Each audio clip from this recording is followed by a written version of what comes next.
Woo.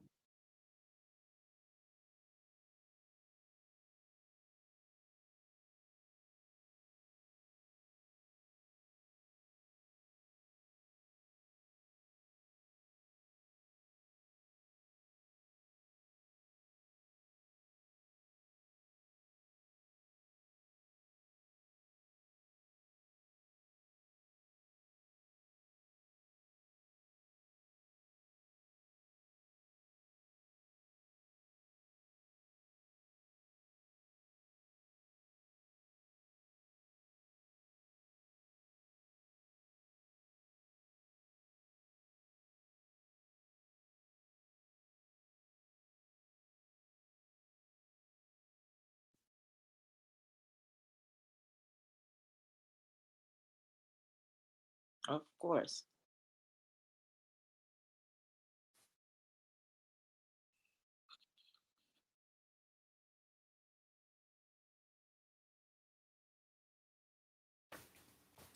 What about now? Any sound? Any sound? Let me know if there's any audio, guys. Any sound coming through? Any sound coming through? Okay, good. I think we have some sound, right? Yes, no. Can somebody put it in the chat whether we have sound or not? Can somebody in the chat say whether or not we have sound? Please, I need somebody to say, put in the chat, do we have sound or not? Okay, good, good. Let's move on. Let's move on. I have a few things for a few people here. Guys, we've got to get back to reading. We read a lot as kids. So I'm going to plug two books for two of my friends who are authors. So here we go. We're looking at two books here by Jamaican authors, which I am recommending to you. One is In the Shade of the Fire, written by Elaine Denal Stewart. It's really about our African ancestral cultural heritage. It's about the slavery days in Jamaica. So please go on and pick it up. I think it's only for $12. The other book is written by Vanjie Hazel, The Master's Daughter. Wonderful book about slave plantations in Jamaica. Great fiction. You need to grab these books, guys. I think Vanjie's book is free on Kindle. Another thing I'd like you to do is Vanjie also has a program called Perspectives on www. Optima Gold Radio, broadcasting out of Connecticut on Thursdays, 5 p.m. Optima Gold. Log on sometime and listen. The name of the show is Perspective. And trust me, you're going to have a great perspective. Something else I'd like to plug. One of my good friends in Jamaica, Mr. Nick Taylor, he is running this show, guys. Mr. Nick Taylor is running this show called Speak Your Mind. It's a Speak Your Mind initiative. It's on Waves FM 96.3, Monday nights at 9 p.m. Please log on and give him a listen. Very great young man, doing a lot of great things out there. But guys, we're going to get on to our guest. We're going to get on to our guest. And this guest is, hey, wonderful person, wonderful person, wonderful person. Very lovely young lady, very strong woman, very educated, very knowledgeable. And I'm sure if you keep up with Jamaicans here in the US, you will have heard of her. Ladies and gentlemen, without further ado, I'd like to introduce you to my guest this evening, Dr. Sonji Johnson Anderson. Dr. Sonji, how are you? How are you? Hi, Gary. Hi. What a wonderful opportunity to sit and chat with you and the audience. Oh, gosh, Sonji, I'm happy to have you here. I've been trying to get you for a long time. And Yes. for the audience, they should know that we go way back. We Yes. go way back. So, Sonji, how is everything? Hi, my dear. You know, we are hanging in there. We are hanging in Hanging there in there. despite COVID and everything else, you know. Yes. By the way, people, let me warn you. Yes, her name is Dr. Sonji Johnson Anderson. But don't believe that this evening all you're going to hear is the Queen's English. No, there are times when we're going to break out into the vernacular. Okay? So you're looking at somebody here who is, let's say, Faye Ellington and Louise Bennett all roll into one. Okay? So let's go. So Sonji, where do we start? Let's start at the beginning. Could you give us an idea of who Sonji is? Who is Sonji? Where are you from? What a question. Sonji is a country girl at heart. Sonji is a girl that loves people. Sonji is a girl who is very proudly Jamaican, very proudly from Port Maria, very proudly from the tutelage of people like Miss B and Miss Sims, and from Port Maria Primary School, St. Mary High School. Wait, stop. Don't jump yet. Port Maria Primary. Yes. Did you have any contact with Daisy Morgan? Oh, absolutely. Yes. And so she was my grade 6 teacher. Grade 6 teacher. Okay. Yes. and of course, everybody wanted to be in Miss Morgan class because that is a scholarship class. Scholarship class. Mm-hmm. Yes. And so you had to be sharp like a tack, if you want to pass common entrance. Mm-hmm. We don't have common entrance anymore, but common entrance is a big part of life for children 10, 11, 12 years old who wanted to, as we know, go on to high school. So, So being in Miss Morgan's class was an adventure. Yeah. Kept you on your toes. Wait, by the way, where was she from again? From Christiana. It's Christiana. In Manchester. She will tell you. Okay. And she's what? 103 or something? Yeah, I think she's somewhere. She's over the century mark, though. Oh, yes, she's over is. Yes. So, Sonji, family life. What was your family life? How large? Or how small? Oh, my dear. So I had my 3 sisters and a brother when I was younger. I lost my brother at 12. Unfortunately, he died. He got sick and passed away when I was in first form in high school. Okay. And then my other sisters, Michelle, Jackie, and Hillary, Michelle and Jackie preceded me at St. Mary High School. Hillary went to Miramount. Miramount, okay, yeah. So three of you guys ended up at St. Mary High. Yes, I always had a sister Miramount. That was across the pond. Across the pond. No, Sonji, your parents. Derek and Thelma Johnson, who don't joke. Oh my God. And very strict. Didn't mean that we did not get out of line pretty often and had to be put back in our place. But, Daddy was kind of a serious man. They used to joke in Port Maria that Daddy used to eat, that Daddy eats serious crackers. Yeah.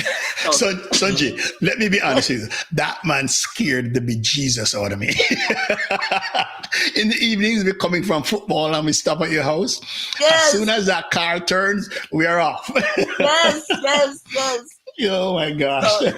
So Daddy, Daddy had he was this military man, he was in the Army Reserves and so on. So very, very stern, but Daddy had a funny side to it. Daddy was funny, So we never saw that, man. Yeah, he would sit us down and tell us jokes about his boyhood days. And man, he was something else, Wait, but, Sonji, hold on, Sonji. I see somebody putting in the chat, M-Dub, saying that Miss Morgan was from Knockpatrick in Manchester. It's Knockpatrick, Miss Morgan always told us about Christiana. I always heard her talk about Christianity and these. Yeah. The first time I heard about Ortonique, she was the one bragging about. Yes. So, Sonji, you were successful in the common entrance, right? Yes. Common entrance, and you moved on to St. Mary High. Yeah. So how did it feel as a kid going into St. Mary High and you had 2 older sisters preceding you? Did you have to walk in their shadow or what? How was it for you? Actually, I couldn't wait to get to St. Mary High because we were friends with Robert Clark, who unfortunately passed. It was earlier this year. Robert would come home and tell us tell me everything that transpired at school that day, every single day. So I felt like I knew all their teachers. I knew all their friends. I know everything that happened in St. Mary High School. I couldn't wait to get there. Okay. You know, when I passed common entrance, I actually passed a Mirmount, you know, and I... Oh, okay. Yeah, and I told my mother, I said, I'm not going to Mirmount. Wow. I had no idea. So she went to the ministry and got the transfer from Mirmount to Okay. St. Mary High School. So that's how I actually went to St. Mary, because I told her, I said, I'm not going to Mirmount before. So I stay back one more year and take common entrance. Okay, so what was that first year at St. Mary High like for you? Quite adventurous, because that was the year, I think, when we went, it was the summer before Jackie Pusey had gone to Olympics. Okay. Mm-hmm. And so that was a big deal. And St. Mary High School was like top in sports and football, as I'm sure you remember. I think so. That fabulous football team. And we were doing so well all around. It's a fabulous, fabulous time, let me tell you. And it was really exciting to be part of a school that had such, I mean, people knew us when we would go, you know, go to champs and so on. People knew this country school. We were known, we were popular. Our athletes were doing very well. Jackie, my sister. Yeah, I should also mention that your sister was dominating class 3.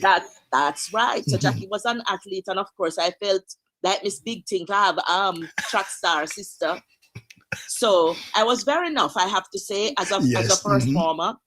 And I apologize for those who are my elders who had to put up with me and my enoughness. But I really was very excited to be in high school and be among them, you know? All right, let me ask something. Coming into St. Mary High, which teachers really influenced you? Which teachers played a great role in your development? Let me hear a few names. Well, Gary, who can forget the unforgettable Winsome Smith? Oh my God, that choir. That's right. You know, people like her. And when I was in first form, we had a first form teacher named Miss DePaz, who I'm not sure she was a Peace Corps worker or what she was, but she came from the States. And so she was our first form teacher, and she didn't know sometimes what to do with us, because our class was a little rowdy. It was on the rowdy side. And we were quite adventurous. I remember 1E, so I'm shouting out to 1E, and if my 1E friends who might be on or who may see this afterwards, you know, to big up 1E. So in first form, we had quite a time, but we did get into a lot of we got into a lot of trouble all the time because of our rowdiness and our mischief.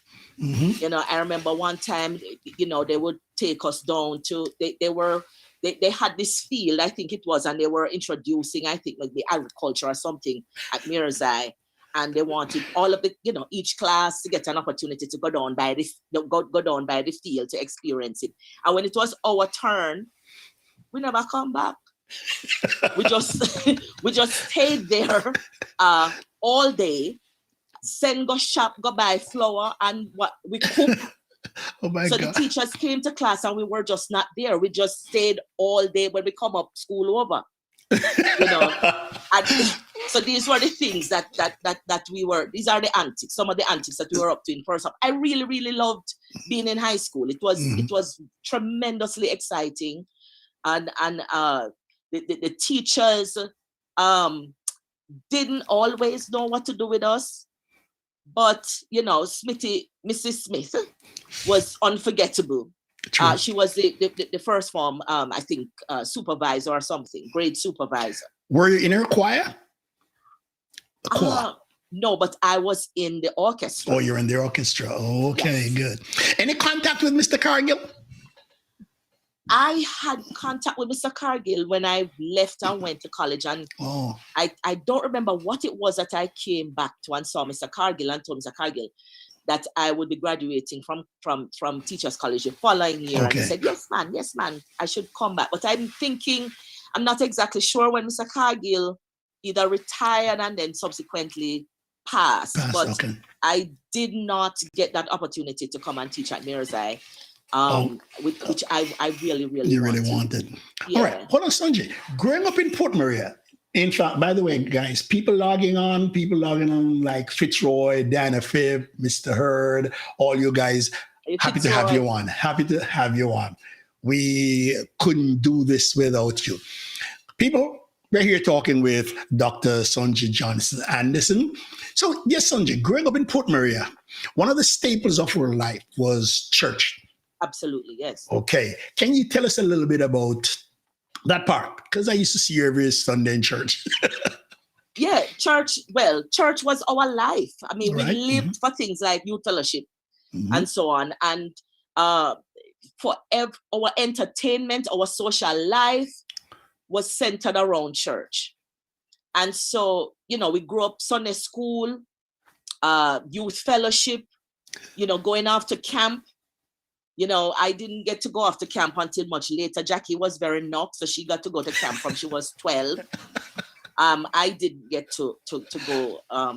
Jackie went off with Michelle and Hillary when they went off. But there would be like a concert, Mother's Day concert, Father's Day concert, Easter concert, Christmas concert, and all of these things. And by the way, please tell people what denomination we're talking about. Oh, we are Baptists. Okay. So Emmanuel Baptist Church in Port Maria was our home church. And in it, we lived and moved and had our being. And so we were part of the youth choir.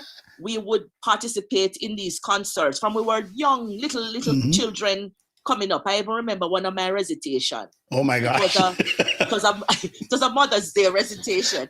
Miss B had, because she says you have to speak loudly. When she would be in practice, she would go and sit in the back of the empty church and said, I can't hear you. So Miss B really taught me how to project and how to speak, with confidence and poise. That is why I always remember her, because that is her legacy, And I remember Miss B gave us this little recitation. My father says that he is the boss, but I have noticed that he does exactly what my mother says he is to do, or something like that. And the people laughed, and I never know why it was funny, but they found it funny. So we were learning these things, and she would give us recitation, and we would have to learn it, and she would have special respect for those, like the Macphersons. She says that the Macphersons, they can recite very well and they have good memory, and so on. So we used to compete with each other to learn our recitation so that we can say it by heart. Do you remember the golden text every Sunday? Yes, golden text being in Sunday school with people like Barry Irving, who is now a deacon, and probably a senior deacon now. The Spences. People like Janet Forrest, who is Janet. Oh my goodness, I forget Janet's I can't remember that married name. But she's in Florida, and she used to be one of our, young people, but one of our Sunday school teachers. Yeah. Do you remember the great action team? Yes. I know you love the action team. Yes, I remember the action team. That was funny as heck. All right, but Sonji, growing up in Port Maria, let me see if we're on the same page here. What was the best event in Port Maria, in your recollection? What was the day? I loved Christmas in Port Maria. Right. And I loved regatta. Okay. With street dance. I remember, if there was no other night for the year that we would go to prayer meeting, and on Wednesday, we would go during street dance week, because then we would hide the Bible when we're coming back from prayer meeting. We hide the Bible out by post office and drop legs right up. Oh my! Oh, you have a lifetime to tell. All right, go ahead. But there were many memorable times, because in between. So these are the big events, But in between, things like going to the beach and going to the library on the weekend to story hour and to go change our swinging books. bridge, right? Yeah, you know, those things were just part of the fabric of our life experience. And for us, going up to Cox Street to go and look for my grandmother, my mother's mother, and my aunties and uncles, there was just a significant part of our growing up experience. You know? Okay. All right. So Sonji, you have finished St. Mary High. Yes. And you're heading off to college. Yes. At that time, did you really want to go into education? I did. You did? Yeah. Why? I wanted to. I really had always wanted to be a teacher. You know, and the thing is, you know, one of the things I don't like when people talk about teaching is as if, only that, like teaching is not something to really aspire to. Teaching is only for people who wanted great things and had to fall back on teaching. I always wanted to be a teacher because I used to teach the fence and the trees. Now your dogs, right? I used to beat a lot, you know, but I always wanted to be a teacher. So when I finished, I had to redo fifth form and would have gone on to sixth form. I didn't want to do that. I just said I wanted to just go on to Teachers College. Okay. Welcome everybody who is joining us. I see people like Ms. Jean Martin, Orly Powell, Fitzroy Bernard, Olive, all of you guys. Welcome. Glad to have you here. We are talking with Dr. Sonji Johnson Anderson. So Sonji, yes. Kingston, I guess this was one of your first times away from home, right? Yes. How was it? How was it being away from Miss Thelma and Mas Derek? Look here, I wanted to go to Michael, right? And I was very excited up until the time when my mother landed me at Michael. Then I realized, but wait a minute, you're leaving? So I started to change my mind.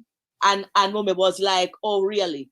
You're staying, you know? So it scared me when I was faced with the prospect of, well, this is it. I cannot go home back, Mommy leaving without me.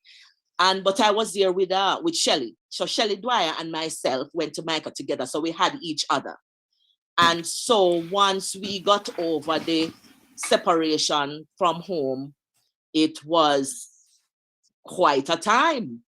Okay. Yes. So how did you find the hostel? How was life in the hostel for you? They ragged me now when I went there now. Those ladies over there ragged me, tried to give me a hard time. With your mouth? Really, say that again? With your mouth, they ragged you? Oh, they did. Oh they my did. God. That is why they ragged me, because I had a mouth. So, but anyway, the unit, you know how the hostel is organized, right? In units of I think 12 women, and there are 6 rooms. So you have a roommate, and you have your own living area, kitchen, etc. And so these are like family units, and I really got along, I have to say, well with the women that were the other ladies in my unit. So it really became home away from home. And I did enjoy it, but I had some wonderful adventures, like the time when we are supposed, each room, Carol will remember this, that you're on duty. I think that your room would be on duty, like to cook ever so often, like once in every 6 weeks or something like that. And when it was me and my roommate, and I won't call my roommate name, but we were on duty and we were not the greatest cooks. And my roommate went, and as bad a cook as I was, she was worse than me. And I came, I think from class one day to hear that my roommate cook already. I said, what? And everybody was like, it was fish. And I know fish for me was the hardest thing to cook. And everybody was talking about all the fish, them pretty, them golden brown and look wonderful. So she really, really impressed me. My dear sir, when they go to eat the fish, guess what? The fish no scale.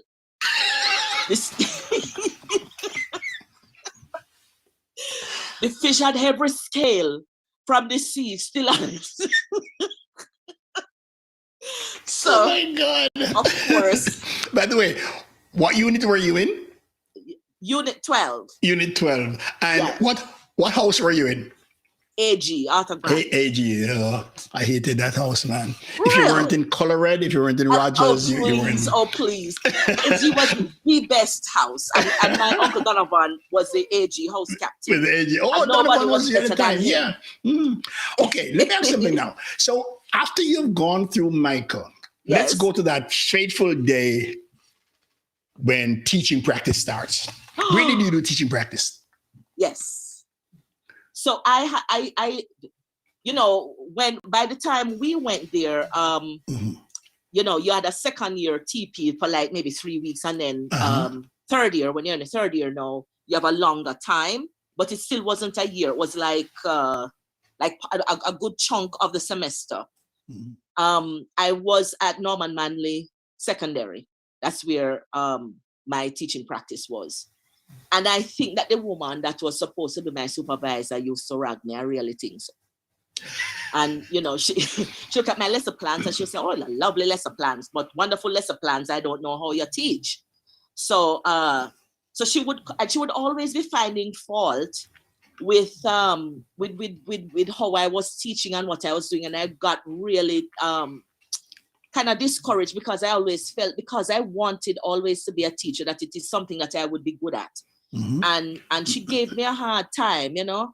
And but the camaraderie that we had at the hostel was really something extraordinary. So people would hear when you're out on TP, like who is doing well, who is not doing so well, and so on and so forth. And I think that I was probably one of those that was characterized as not doing brilliantly, right? Okay. So I went to one of my friends and tell her that, listen, I'm having a hard time. And so them say, well, listen, we are going to plan a lesson. And I remember the lesson till this day. It was a poetry lesson, because I was an English major. So I said, I'm going to teach this poem, and it is called, I think, the Rumba Band, and I don't remember all of it, but it was very rhythmic, you know. It's a rumba band, another rumba band, the pluck and strumba band. There's any number of rumba bands. Shika, shika, shika. Turn on the radio, mammoth set or midget. All you'll ever get is the everlasting fidget of a rumba band, another rumba band. I told you guys this is Louise Bennett too.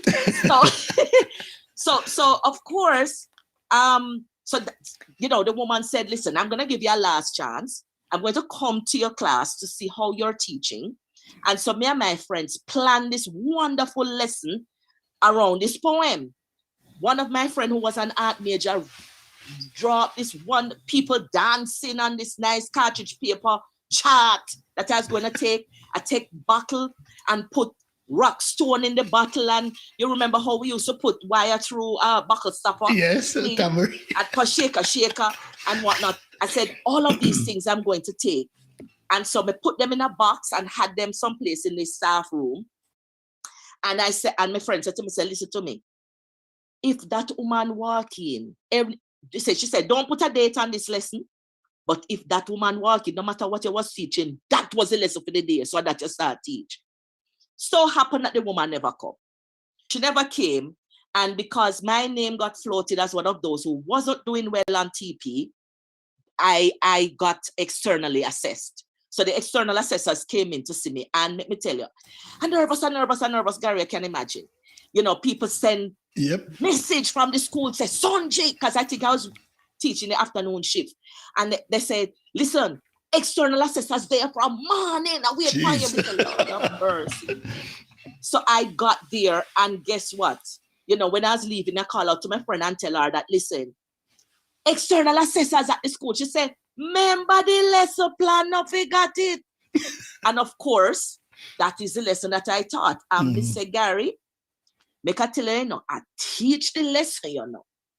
And you see, by the time I started to read the poem, and the kids get into the rhythm, you know, and there were, of course, different levels, different reading levels in the class. So you have to plan your lesson accordingly, you know, for the exercise that they're going to do after the lesson. So some of them I had them to draw, some of them do, you know, other things. And the external assessors love my class, Gary. My class was a boom shot class, so much so that word spread before I reach back to campus, everybody hear how Sonji teach, boom, short lesson, and how excited the external assessors were. And the woman, when that was ragged me, she had nothing to say. So it was one of my victories in life. One of your victories. Mm-hmm. Yes. Oh, good, good. Yes, for some people, external assessment teaching practice was. Hey. Yes. Mm-hmm. All right. So after graduating, where did you do internship? Well, after graduating, I go look work because we graduate. I went to Oberlin. Oberlin, okay. Actually, before I went to Oberlin, I didn't get a job actually. So I was a little bit discouraged. Mm-hmm. So I have to say, for the first few, and maybe 2 or so weeks of September, I didn't have a job. Can't get no job. And Miss Pleasant Robinson from Portmore Baptist, who was working, I think, at the NIS, right, something like that, right? Mm-hmm. Right. So she said, "Come," and I think she called Shelly because Shelly didn't have a job either, and so we it's just, it would be amount to like a holiday job, but it was something to do because we were not employed. And while I was doing that, I got the opportunity to go to Portmore Secondary. Okay. And I did, I think, a few weeks there. And while I was there, I got a call from Oberlin because I had made an application to Oberlin, and Oberlin had an open space. The one at Portmore Secondary, I think, was because somebody was on maternity leave and would be coming back January, and the one at Oberlin was a clear vacancy. So I went to Oberlin, and that is where I spent the remainder of the year. So that was my first year teaching. I was at Oberlin. So how did you like being up on that hilltop? Let me tell you, I wanted to go there because one of my professors at Michael used to be I think a vice principal at Oberlin, and she was very excited about us actually going there to do either teaching practice or to work there. Okay. And it's interesting because she said to me one day, and this is while I was at Michael, she says, "Oh, Sonji, you would do so well at Oberlin because there is this Clive, and at the time, our friend Clive Grosset was at Oberlin. So I said, Clive Grosset, and she says, "No, not Clive Grosset. Clive." She says, "Clive Anderson. There's a good thing in drama going on there. And I think that you would do very well at Oberlin, So I was like, okay, and so I went to Oberlin and met the Clive Anderson. Was he on TV at the time? Was that earlier? He do you remember Prescott? Yes. Do you remember that series? Right. Mm-hmm. Yeah, so Clive used to be in that series, but it wasn't running at that time. He had a stint with TV from before, but was doing a lot of community work in Lawrence Tavern at the time while he was teaching as drama teacher at Oberlin. So we when I met him and I went to see the drama club and so on, I used to dance. I was doing dance at I did some dancing at Michael. So we melded the two groups and call it the Odd Society, Oberlin Drama and Dance. Oh, so that's how it started. Yes. Listen. I've seen him on TV. Yes. Never met him, but I really want to meet him to kiss his ring, because you remember when primary school we used to read the story about the Who Went Bell the cat?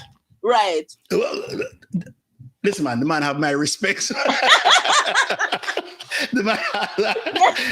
Anybody who can tame Sonji have my respect. I have to kiss the man's ring. Okay, so Sonji, after Oberlin, where was next? So after Oberlin, I came back home because I was having problems too with living accommodation. While I was at Oberlin, I couldn't, and I have to say this for a friend of mine, her mom and my mother were teaching at the same school, Denise Smith. Okay. Denise was at Oberlin when I went there. I had literally, Gary, no place to sleep. And Denise was the one that invited me to come and stay with her. We actually sleep in the same bed. And if she hadn't done that, I don't know what I would have done. I've never forgotten it, and I just use the opportunity to tell Denise thank you. Okay. I you know, so that was how bad things were. And at one point I had to be back and forth. Jackie was living on, I think, Red Hills Right. Boulevard or somewhere. Right behind and me. I was traveling back and forth. It was crazy. So I went back home to Mirmont to teach. Okay. So what was it like moving from a co-ed environment to this all-girls thing? How did you find that? I thought that I wouldn't like it, but I actually loved it. Those girls and myself really bonded at Mirmont. As a matter of fact, most recently, some of them reconnected with me. They looked me up online and found me. And some of those girls that I taught from then, from 1980, how much me can make people know my age. But I mean, I loved it. I loved being at Mirmont for the students. I don't think that I had as much fun with the administration. With the administration? Yeah, we won't go into that. We won't go into that. Right.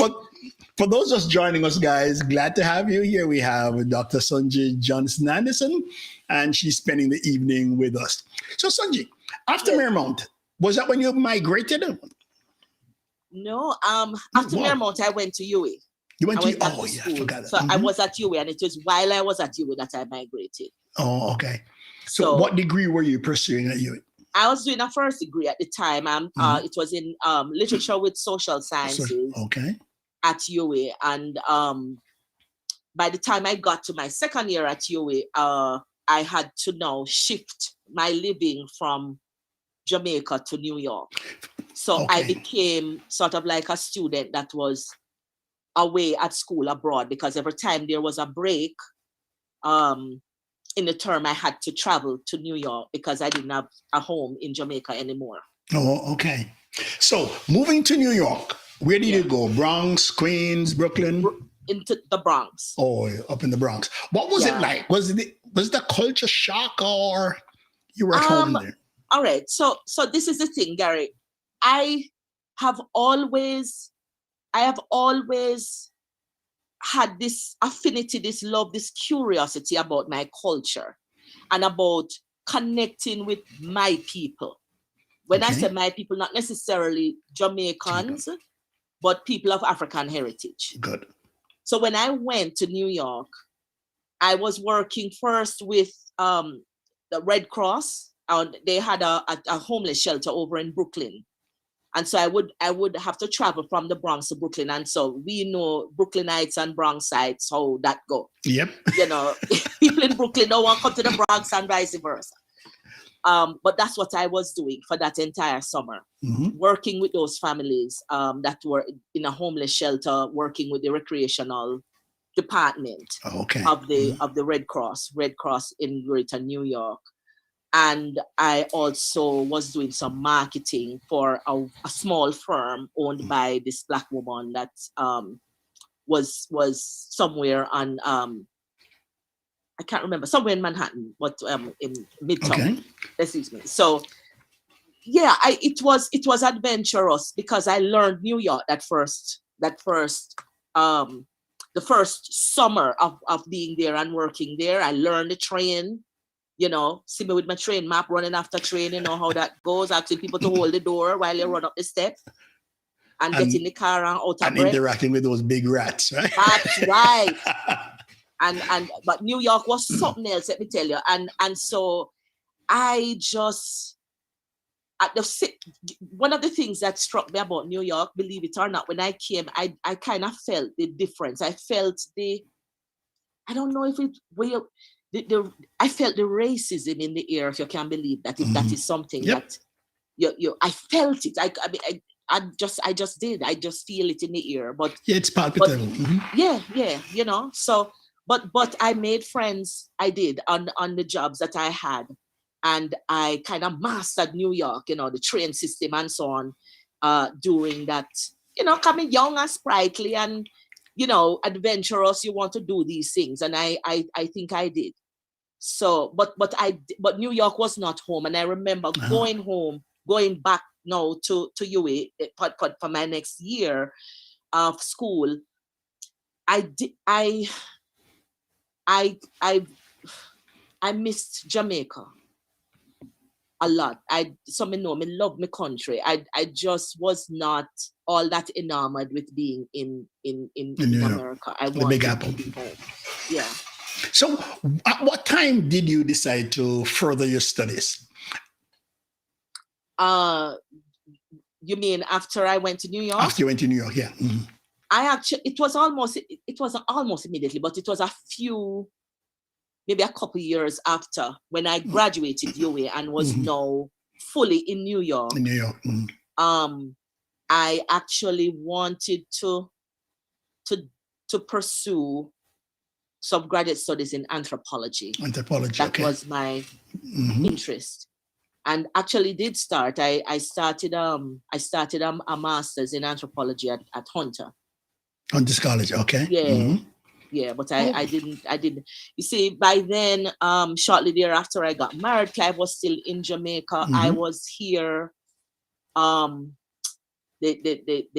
kind of separation was kind of taking its own toll. So I just didn't finish that degree.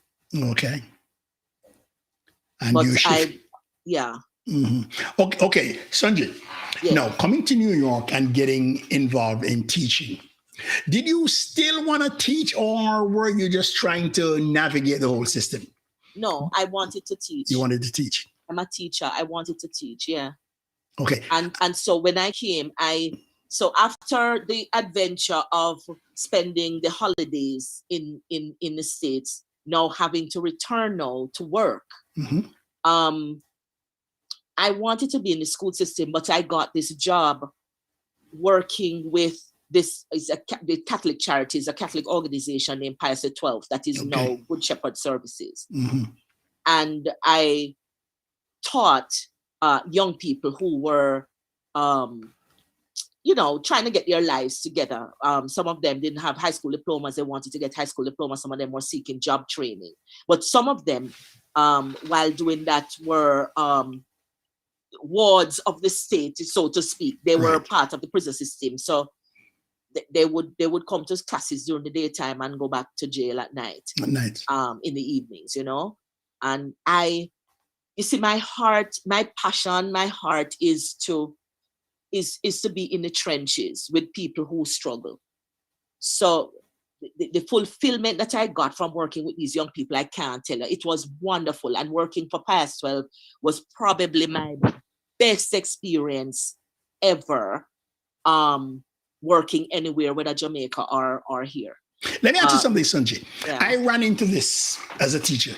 Yeah. You're in the United States and you're teaching, you're pouring your heart out. But at the same time, it used to bother me.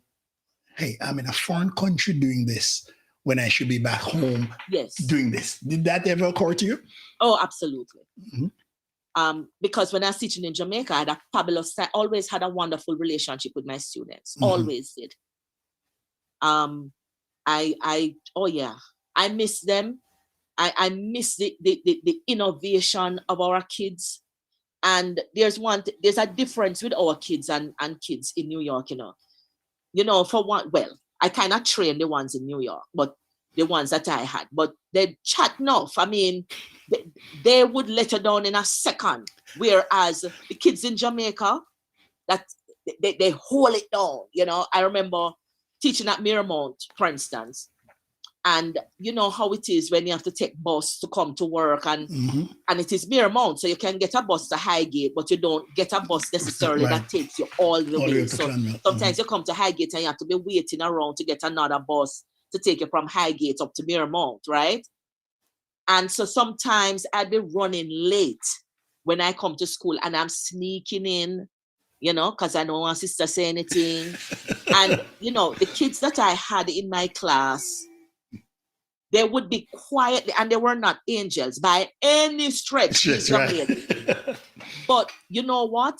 They would sit there quietly. One of them would sit in my chair, take the attendance, take out the textbook, put work on the board, and everybody would be quietly working just because they don't want to attract any any attention for sister to come there and realize that I was not in that room. Wow. That's what they would do. Mm-hmm. Those girls, I remember it. And so, but them a picnic in New York. Listen, different breed. oh, them out, you know. And so I would, and sometimes, you know, I would get so annoyed with them. So they learn how to speak patois, you know, because we just say, "Oh no, go in," you know. You know, and you would hear them. Some of them are Spanish speakers, and they say, "Go in." The Joseph said, "Go in." You know, but you know, because I'd be so annoyed with them. Like, you know, make so much noise that everybody have to know something in the room. You know? My God.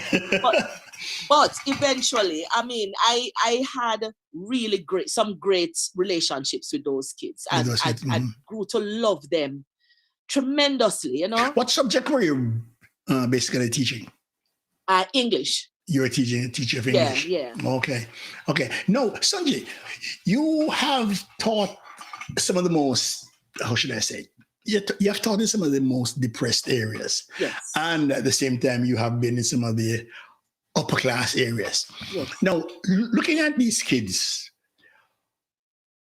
how should I say this?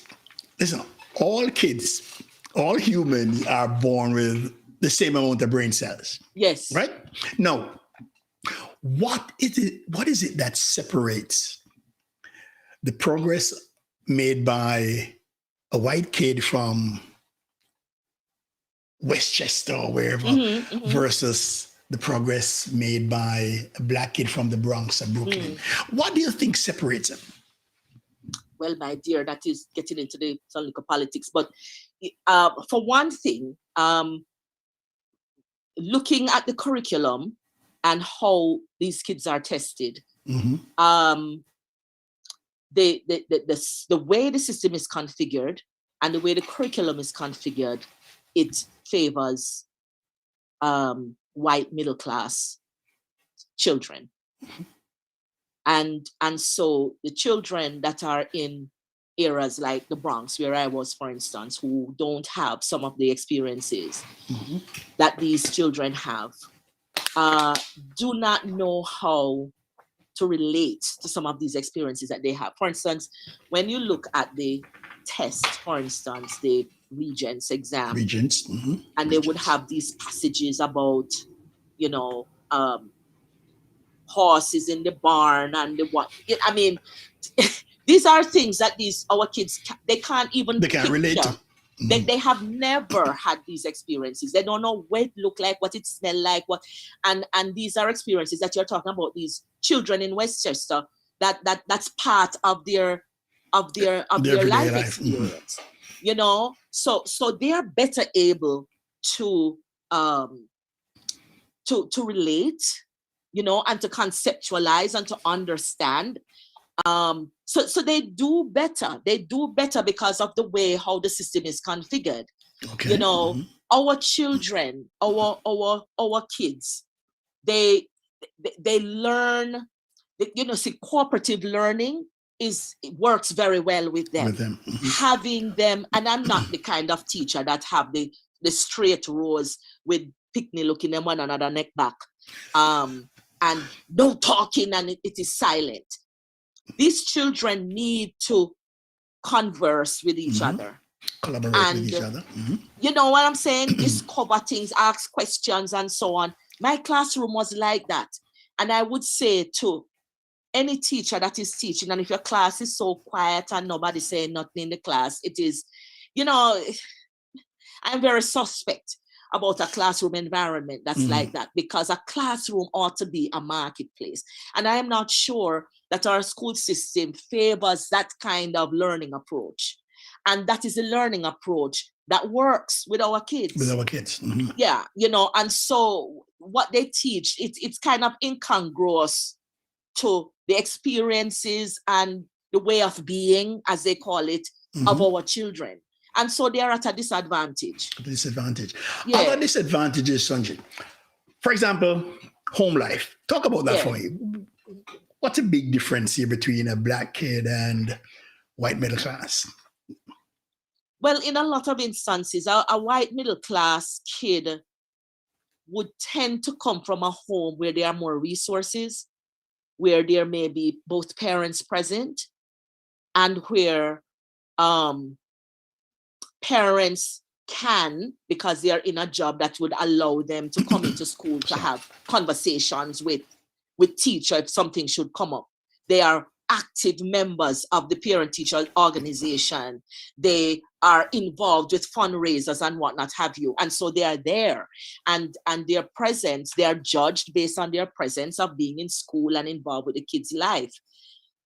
Parents of children of color who are poorer and who these children may live in a home where there's just mom, right? Mom is working and she's doing overtime, and she might not be able to come to school because there's an issue, because if she don't go to work, she don't get paid. She's not paid. Or she may run the risk of being fired. Right. So she can't come to school. I have seen these people on the train sleeping, Gary, because they're in between. That's the only rest that they get. So they're leaving from one job to the next, and the train ride that takes them from one job to the next is the only time that they get to have a shut eye for that day. And that is what they do. And so when these parents come home and they have been run ragged, they have bosses that are disrespectful to them, and they go through a day of trial, they're exhausted. They don't have time to sit down and help kids with homework. They don't, you know what I'm saying? They are busy surviving, working to parent, working to buy food, working to put clothes on the kids' back. They just don't have the benefit of time. And they are judged, these parents are judged as not caring about their children, which is not true. It's definitely they do care. Not true. And oftentimes, sometimes more than the white ones in some instances. That's true. Talk about like the whole concept of reading. In some middle class families, that kid is read to before they can even talk. Mom is reading, singing. Yeah. How does the lack of something like that affect our Black kids? Oh yeah, it does. In a huge way. When the home life is not stable, Gar, the kid falls behind the curve in multiple ways. There's the familial, the strength of the family is not there. It's not as cohesive, or the family is not able to provide the kinds of resources for the kid to do the learning outside of school. So it does affect them, because when they come to school, if they don't have somebody at home to ensure that they are reading and to engage with them in conversations about what they read or what they see on TV, or they may be able to take a trip here or there and they learn stuff on the fly. Our kids sometimes, there are kids in New York who have never left their block. Yeah, that's true. I remember teaching in Brooklyn. There were kids who never went to Manhattan. Yes. Yeah. And I've taken kids to Manhattan, and they're walking around like tourists looking like, never. And so how do you expect? And it's not because these kids don't have the raw material for excellence.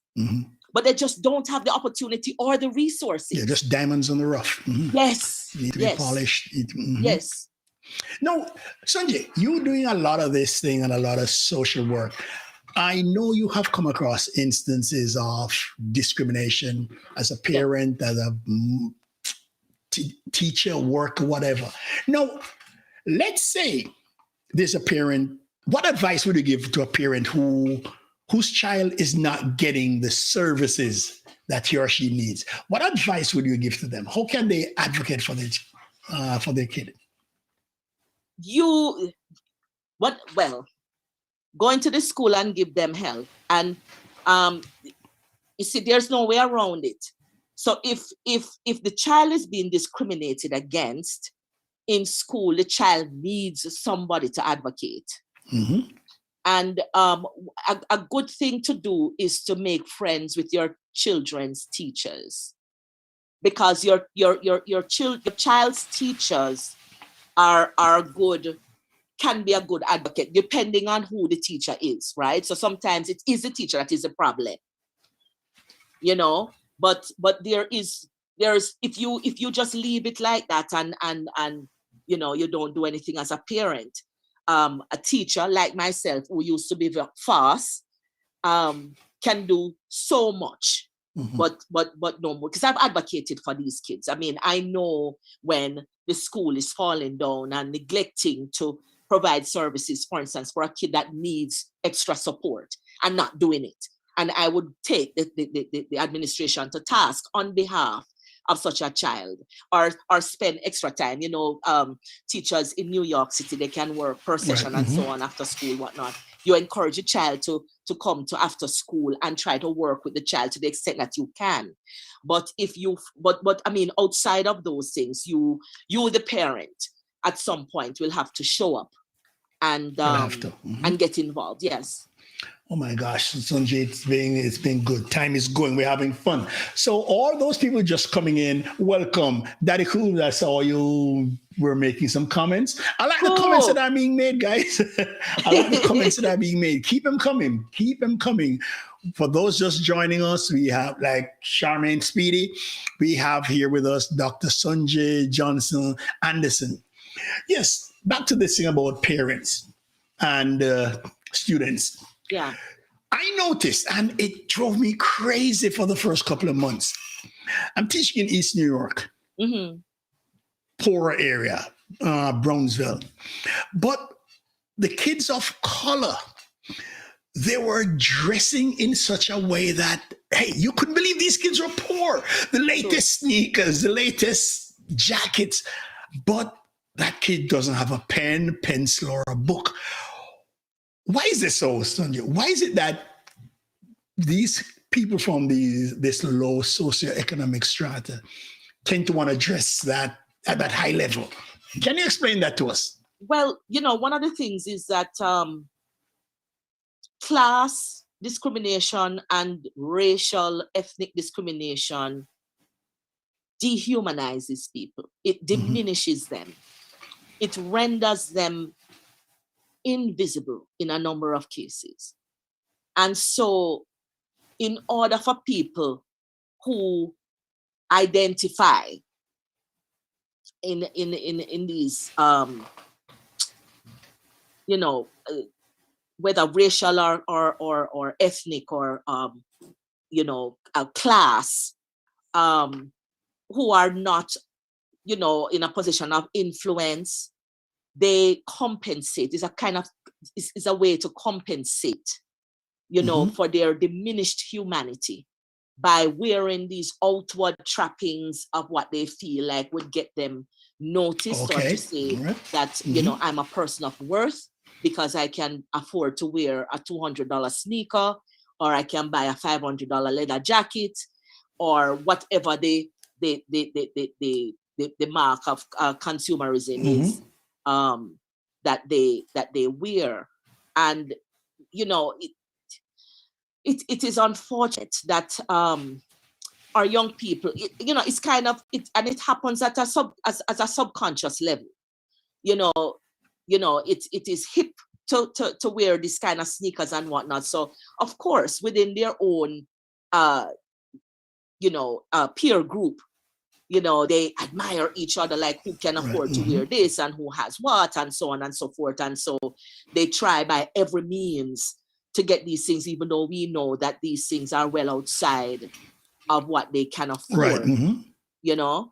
But it is part of the diminished humanity that these young people and people generally face, and they are trying to compensate for it by having these outward, the trappings of consumerism to disprove the myth of their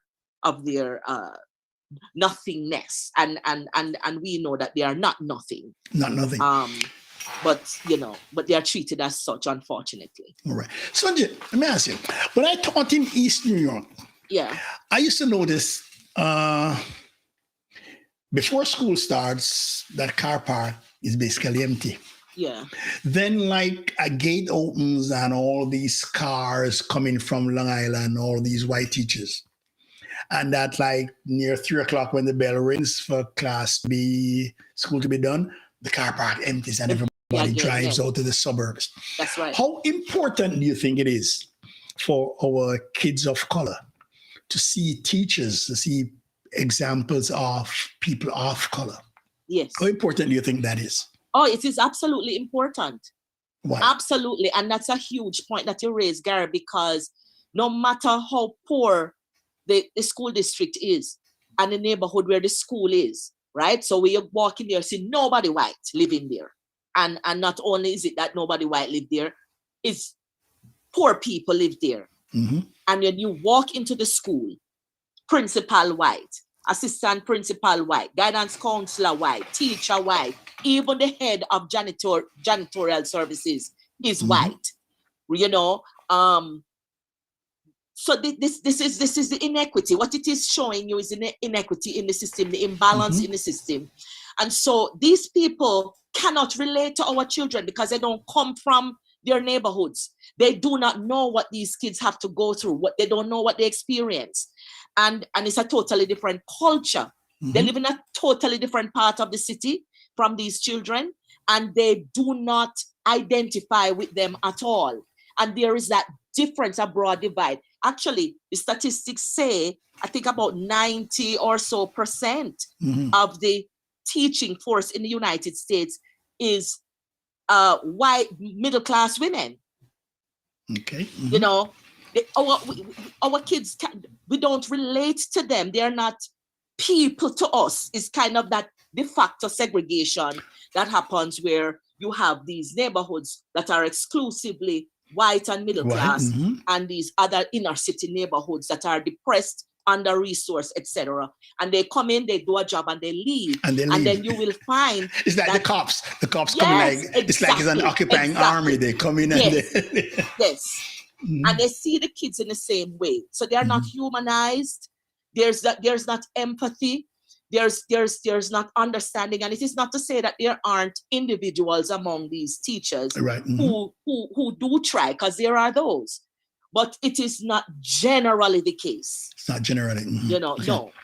How important do you think it is for us to have more Black men teaching in the classroom? Yeah, man. We need to have that. But it's not so, yeah, we need to have people of color. We need to have more Black men to our kids can relate to them. Because very, you know, unfortunately, with the rate of incarceration of Black men, kids often do not have a father figure in the home, you know, or even within the family that they can relate to in that capacity. So it is very important, but it is also important for the educators of color to understand these issues that I'm talking about, these issues of race, these issues of class, so that when they go into the school system and face our children, they go in with that understanding and analysis of our social situation and know how to relate to these children. Because plastering a black face and white school policy and whiteness does not help our children. Doesn't help. Mm-hmm. You know, what happens is the children become very hostile because they realize, they sense the whiteness, even though you're black. And yes, it's true. And they hit out. They hit out at you. And they would hesitate to hit out at the white person in the same way, because they know that there is a consequence for coming after, say, a white teacher versus coming after a black teacher. I'm telling you. That's true, Sonji, because I always noticed you go in with the intention of helping your black kid. Yes. But the pushback you get, yes, the hostility you get, it's like, and you wonder, hey, kid, I'm here to help you. That's right. Why are you coming at me like this? That's right. You see, so that's part of the anger that happens with our children, is that they can't hit out at those people because they understand the power dynamic, right? But they know instinctively that same power dynamic don't reach you. Right. You're not covered under that umbrella. Yes, so they hit out at you. By the way, hold on, Sonji, not to cut you, but I must welcome Miss Rosie Bernard. Great teacher, Rosie. Great educator, who just retired. Congrats, Rosie. You ran a good race. You did your job, girl. Keep the comments coming. Yes, that hostility is, you can sense it when you walk into some of these classrooms with these black kids. Yes, you can. Yes. It is there. You see, all right. So the kids can sense that because the school system generally is hostile to them, right? The school environment, and which is why our children don't do as well in the school environment. It's not because our kids are not as talented as anybody else's. It's not because they don't have the natural intelligence and the natural knack to do well and to succeed. But the school environment is an environment that is hostile to who they are. So when they come in there, they feel that is what is brought to bear upon them when they enter the door of those institutions. That is why, Let me ask you something. How do you see punishment when punishment is meted out to white and kids of color? Talk about that for me, please. But there's a huge disparity, and it is one of the arguments that's going on now in terms of how our children are, for instance, in this school district near where I live, where they're, it's a mostly white neighborhood, right? And when you look at the suspension rates of the children of color compared to white children, you can see the clear disparity, right? So parents up here, they are challenging really the school system, like going hard at them about these disparities, because our children are judged very differently for doing the same thing, right? So a white kid will run around and, make nice and do whatever, and they say, oh, look at him, he's a kid being a kid. Yep. Make a black kid try it. You see what I'm saying? Then they get the stares, the disapproval, the judgment, the whatever. You understand? So this is what comes of our children. We have to know that, we can't just leave up the school system. Those of us who have children and grandchildren in the school system, we have to understand that there are biases within the system, and those biases don't favor our children. Yeah, it's educational apartheid, right? Yes, man. Yes. But Sonji, what a lot of our parents don't seem to realize, just a point you touched on a while ago, how punishment is meted out. A lot of parents don't realize that the white parent may be on a first name basis with that white teacher, whereas the black parent is not. It's like that old boys network that so they have to go out and build relationships with the teachers, like you said. Yeah, it has to be done. And even in the school system too, on staff, you will. I am sure if the teachers that we have that are listening to us now, who are in the public school system and have white colleagues, will tell you about the differences that happen with the relationships with their colleagues, with faculty and the staff, and the way how white teachers are regarded, even if the principal is a person of color. Of color, right? Right. He so doesn't carry that pull that the white one does. These are real things, and we just have to call it for what it is. And because how else can you account for the success rates, the disparity in the success rates, right? Between white students and students of color. And of course, I don't want to oversimplify, because there are white students who are from poor backgrounds and have some of the same issues, that children of color have. But I will tell you this, that even in resourced school districts where there are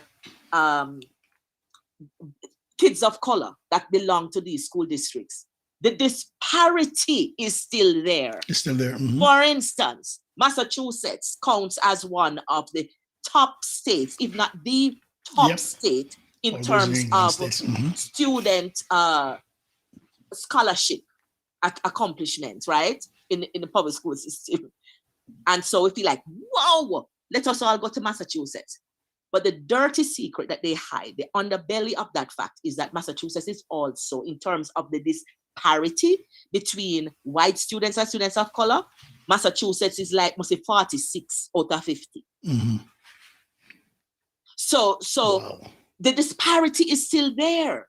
So even when you go into a resourced school district as a person of color, there is a very strong likelihood that your child of color will not do as well as the white students that are there. It is White a students. strong likelihood. It doesn't mean that we don't have black kids that are just blowing things out of the water, because we certainly have Yeah, we that. have, definitely. But yes, but that's what the Yes. statistics say. Sonji, when it comes to education, I can realize, I see how passionate you are. The audience is seeing Yes. it also. Now, I want to shift gears a little. Yes, Being up there in the up in New England, right. when it comes to the, how should I say, politics, how do you see things going? How do you see it? I know politics can be a bit controversial, but from a black perspective, what do you think we should do? What do you think the people of color and minorities should do when it comes to politics? So the interesting thing is that where I live is supposedly the bastion of liberalism, right? So the white people up here tend to be more liberal. That no means say everybody liberal. Because where I live, I have a man in Jamaica top side me up here, so that have a gun, and every now and again he comes outside and he fires off. Now we couldn't do that if I were black. If that man was a black man up there, so take out his gun and make a lick shot, police would be up there already. Yes, SWAT. You know what I'm saying? You'd be swatted. Yes. But so that's what I'm saying, that you do have the white supremacists. They are everywhere. And, you know, I live right next door. I live in a town called Belchertown, which is right next door to Amherst, which is a college town, right? So Right. a 5 college Amherst town. College. And Amherst is, the people there are highly educated. So if you want dog or you empty garbage, you have a PhD. So if to have a PhD in Amherst is not, you're not special. And so the people who live in this area are quite aware of the issues, right? Many of them are scholars, many of them are researchers, professors, some of them retired professors, whatever. So they know these things, but it does not mean that they don't have the prejudices, the same prejudices, the same hypocrisies, people who are speaking out about social justice, that that they still don't have the you will see the fact that even though they say one thing, they mean another. You know what I'm saying? Like, and white supremacy is something that is it is insidious, you know, and these people very much so. We're born, all of us, and it affects everybody, you know. It's not just white people, it affects white people and black people. Because there are some black people up here who fight more for white cause than themselves. You know, and they are the most frustrating to deal with. You know, so causes like reparation, causes like Black Lives Matter, causes like trying to improve the school system so that it benefits more equally our children, are things that people constantly are fighting for. So there's a lot of engagement, there's a lot of conversation, sometimes too much conversation and little action. True. I always have a match too much. Yes. You know? Sonji, facing up, dealing with these black kids. Yeah. Black kids and the police. Yeah. How do you see that? How should our black boys deal with such a hostile and police I don't force? know that we put it on the black, but you know what it is? Because I have a black son, and it worries me. You know what I'm saying? And we have seen time and again, it is not the fault of people who come in contact with the police, because you don't have. I've seen, and we've seen this video on some time ago with the police tell the guy to go in his, stopped him, I think it was in a gas station, and told him to go to get his ID. And while he was going to get the ID, the police started firing on him. And he said, "Sir, but you told me to whatever," and he was still firing out of fear or whatever it was that motivated the police to do that. It does not matter what you say. It doesn't matter how respectful you are. If they're going to come after, there has got to be police reform. I mean, that is it. You know, and the whole point is that this prejudice, this racism that we are encountering is a white problem. Black people cannot fix racism. Do you think, wait, Sonji, like you talk about reform, look at the standard to which teachers are held. Yes. And compared to the standards to which the cops are held. Yes. Don't you think we need to up the standard for these people entering the police force? Of course. Because if I say something too harsh to a kid, that could cost me my job. Absolutely. Just saying something. Absolutely. But you see, the thing again, we have to understand too the purpose of police. White people know, when they talk about the Karens of the world, right, calling the police, the whole reason why white people call the police all the time and black people is because they know that the police racist. They know that when the police is introduced into the situation, that they are more likely to come out on the end of the confrontation. And that is why they call the police. If the police wasn't racist and if the police was really fair, they wouldn't call the police, especially when they know that they are doing something wrong or they're picking at you. You know, so it is something that it needs to happen. And you know, I participated recently in a research. I worked with this consultancy called 7th Generation, and it is a consultancy that is a kind of social justice oriented consultancy that tries to unearth the imbalance and the inequity and the racism from systems, right, experienced by small or large companies. And the town of Amherst contracted this consultancy to research the experiences of people of color with police, right, in Amherst. The stories, Gary, that no, Amherst is not a place that is known for crime and whatnot, but if you would hear some of the stories that these people tell, and some of them, they talk to you one time and then they refuse. They said, you know what, out of fear, don't even want to share the experience because they are so fearful of reprisal from the police, that if the story sounds too familiar and the police officers might know, it's a small town, who was involved, that the police could come and pick on them. I am telling you, the things that people talk about, how police officers deal with them, and how, you know, young boys coming from a bus, walking home, are stopped by cops and say, somebody in the CVS called them to say, well, you know, people, they were shoplifting when the boys had nothing. I mean, the stories and the threats by police and so on. It is a universal thing across the country, you know, with the interaction of people of color and police. So it's a very, very necessary thing. And this is what we unearthed. And when we try to present this to the town government, they still, many of them were still trying to suggest that you know, that we were being biased and that some of the stories were not truthful.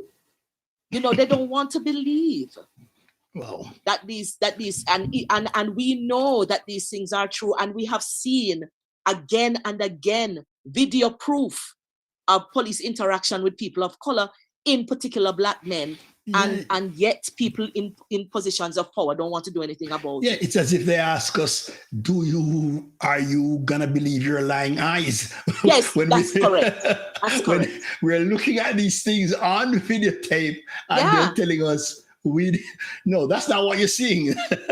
That is not what you're seeing. Anyway, Sonji, we have been talking for over an hour. And I know you could go on for hours and hours. But for those who are just coming in, guys, welcome. We have Dr. Sonji Johnson Anderson with us, and it's been going great so far. For those who, if you're watching on Facebook, guys, I'm going to ask you, sign up for a YouTube account. things are going to get better on YouTube than on Facebook. But Sonji, I just want to lighten it up here before before we let you go. Listen, a week or so ago, you were honored by Michael University, formerly Michael Teachers College. Could you tell us what was that about? Well, it was the 185th anniversary of the Nobel Michael, and they wanted to recognize Myconians from all walks of life who have made significant contribution in whatever field of endeavor they are now in. But I think one of the things that they wanted as a one of the criterion was you had to have taught at least 3 years after graduating. But it really people from all walks of life and in all professions who are Myconians and who have made significant contribution in their particular field were recognized for their work. Yeah. Sonji, before we move on to something like that, somebody just put something in the chat.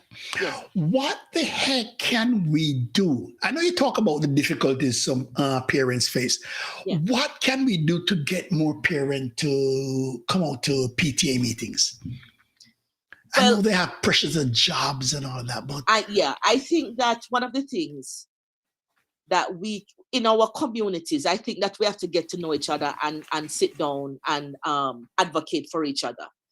Because if we have a strong group of parents, some parents might not be able to come in at the time when they're because they're working, and we understand that. But not everybody. And there are those who can.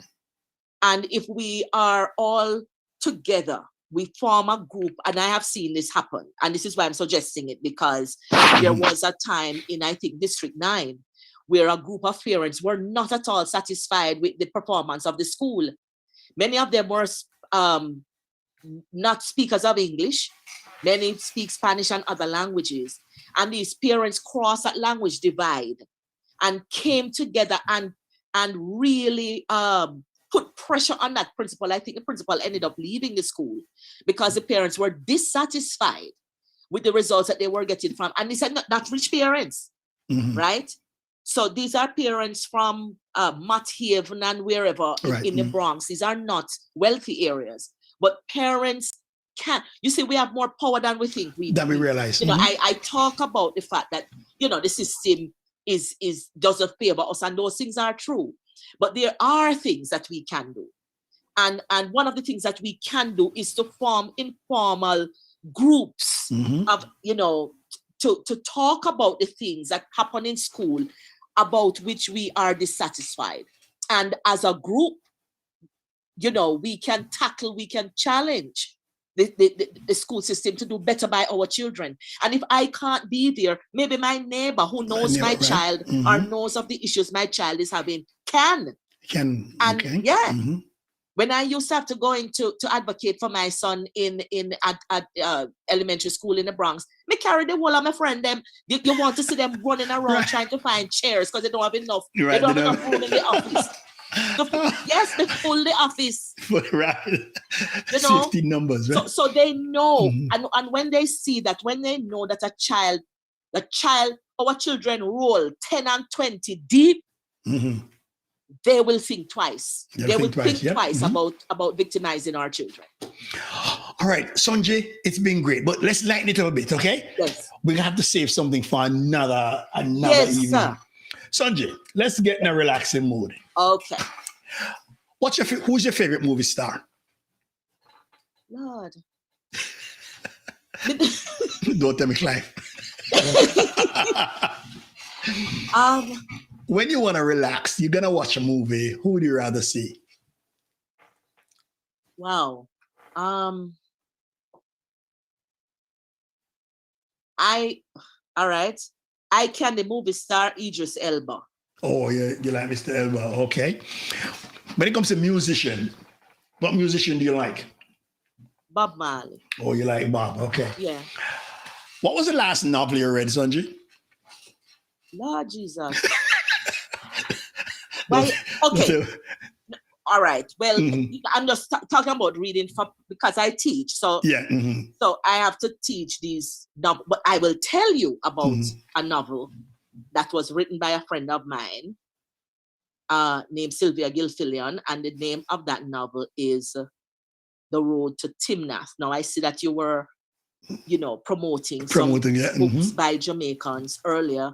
And I think that this is a lovely read in that this book really lays it out in a very truthful, unvarnished way, the experiences of us as Jamaican people, because it charts the life stories of all of these people who are connected with each other.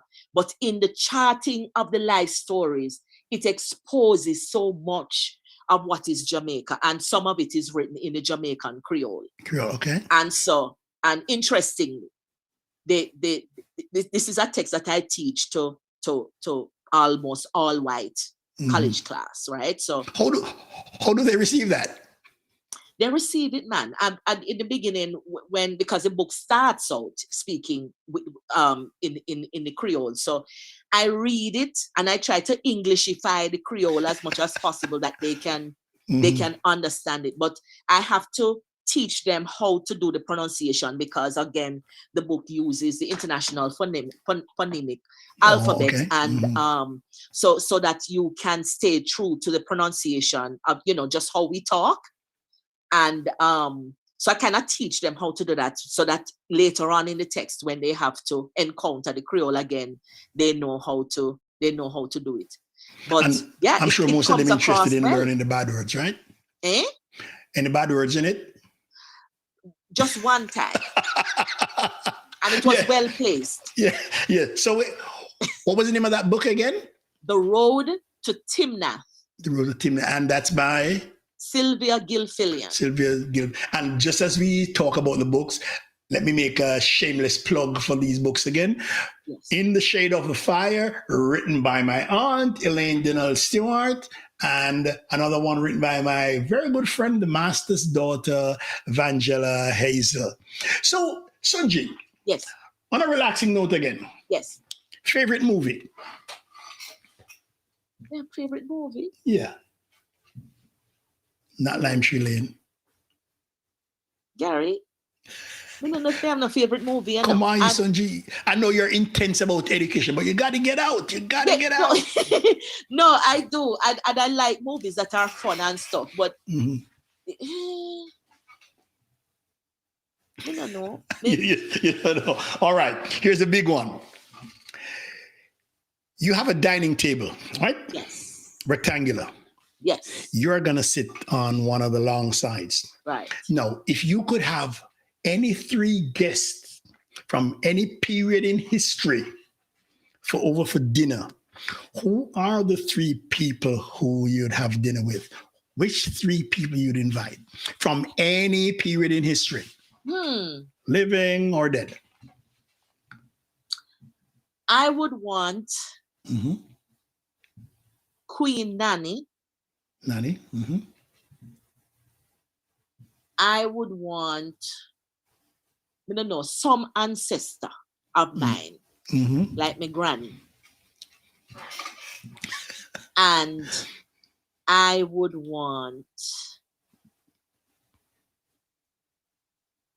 somebody like Mandela. Okay.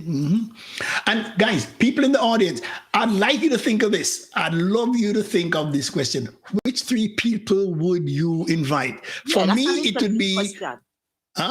That's an interesting question. For me, I want Martin Luther King at one end, Marcus Garvey on the other end, and across from me, honestly, I love Michael Manley. Ooh, I would love Joshua. Joshua. That would be my ideal dinner companions. Those would be my ideal people. Now, Sonji, if we couldn't, since we had this intense talk, we need to get you to relax. Yes, my So dear. tomorrow, if we could magically transport you to somewhere where you could just kick back and relax, where would it be? Just for a day, where would it be? Port Maria Paji Beach. Pacha Beach. Oh my, see, we're thinking Yes. the same way, girl. Yes. right at Pacha Beach. A lot of Yes. Jamaicans talk about Dungeon, but no, that water too cold. Paji. Put me at Pacha. Best beach in the world. Yes. Best beach in the world. But guys, we thank you for logging on. Sonji, I thank you for coming on tonight, sweetheart. Okay. Believe me, I'm so happy you could make it. We have to finish this up again.